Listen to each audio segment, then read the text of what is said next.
Citizens, it's that time. You're officially in Alert Zone. Welcome to the Alert Zone TV. I am the Wizard, Uncle James. Uh, I would love for you to become an active citizen in Alert Zone by not only hitting the subscribe button, hitting the bell so you can be notified when we drop fire content, giving the video a like, sharing, make sure you're viewing.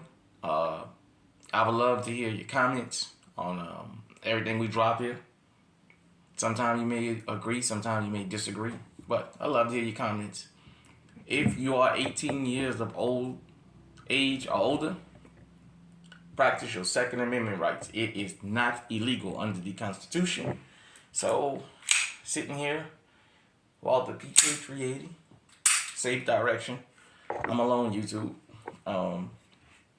For those of you who know, this is my primary EDC. Some people may have issues with it being a 380, but for me, it gets the job done. It does what I needed to do. I got FMJs in there right now, but usually I run the Hornady zombie killers. So, excuse me. Shout out to the state of North Carolina, Diesel TV. I see they just passed the permitless carry law out there, and I watched a news clip that kind of just made me want to, is the inspiration for this tutorial. I seen a woman say she was out cutting grass or whatever at home or out in her yard, and before the gun store closed, she just decided she wanted to go buy her a gun. So she went in the store and she went looking for a gun and what have you. And she said something that really caught my attention. Well, she was looking around and she wanted to get a woman's gun, but she wanted a 9mm. I'm going to assume from her making that statement, this woman probably has never fired a gun before. To make a statement, she's not really around firearms if she's ever fired one, to make that statement. There's no such thing as a woman's gun. You know, I know people do videos that say women's EDCs. If that's the case, this would be considered a woman's gun. But I would consider it a woman's gun.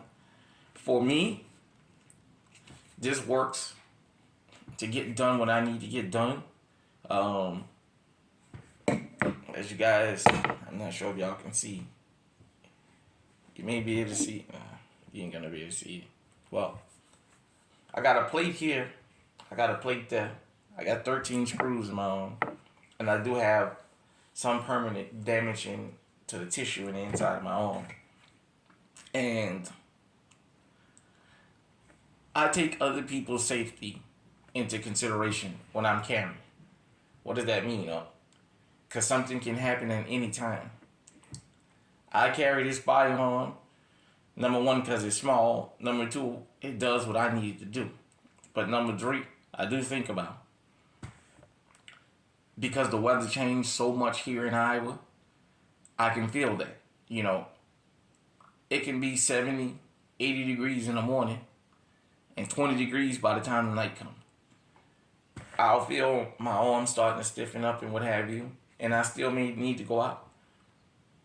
When you and your family is out, if I'm in your city and you and your family is out, and let's just say I have to get into a self-defense situation, would you not want me to carry something I can control in all conditions, and whether I'm tired or really energized, or do you want me to have something because it's popular, carrying it, and I wind up shooting an innocent person trying to defend myself? I'm not going to tell you that it hasn't happened before as far as people defending themselves from criminals and somebody unintended get hurt. But I take everybody's safety into consideration when I go out. I think of where I'm going. This is not a gunfight firearm. This is not for me to get into a battle. This is to get me to safety. But it is good enough that if I need to, I can put bullets on target quickly and eliminate a threat. Because a gun is this size doesn't mean it's not snappy. You have 9mm that's compact like this, And some people can't handle them. Don't ever buy a firearm because you want something small. She says she wants something small that fits in her purse. My advice to you and to anybody that's new to firearms, go out and shoot multiple firearms. You know somebody that's legally owned. You know somebody that you consider to be a gun nut because they own multiple weapons. You live in these permitless carry states and you've never carried or fired a firearm before, go and do some shooting first so you can have an idea of if you're going to get a 9mm, what would be the perfect size and the best height for you. Don't just go up in the store and say, well, because that one is little, I want it. And if you ever have to pull it out and defend yourself, the criminal is in front of you and you shoot somebody standing across the street. Because the gun is just, I'll give you guys the example. Hold on a second. Bear with me, YouTube. Going into the okay, just for a minute. Just for a quick minute.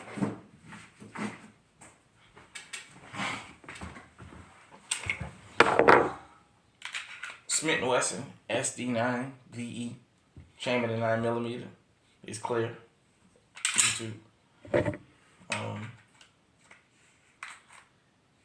If you look at these two firearms,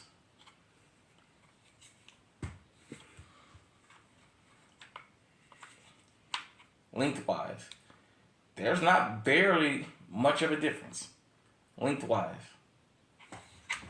Now widthwise, here you can see there's a little bit of a difference, but it's not that much. And yet, this would be considered under the compact. It's not subcompact, but under the compact. This thing, and especially since I tore my armor, this thing, if you don't modify, I forget who that was on my old channel told me, I'm going to put an updated trigger and change the recoil spring. But out of the box, this thing is loud and it's snappy. If you've ever shot one of these, you guys have seen me the video of me doing the shooting with this gun, and it was freezing cold that day. This thing is really snappy. It was the carry gun that I had up here for a while before I started buying more in the state of Iowa. This was the very first gun I bought from the state of Iowa, and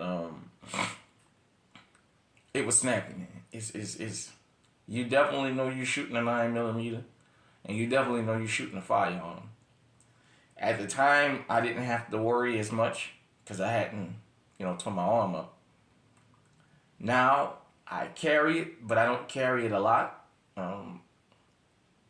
If I'm really, really, really feeling good, I'll carry this, just because I know it's dependable. That I do know. This is a very dependable firearm.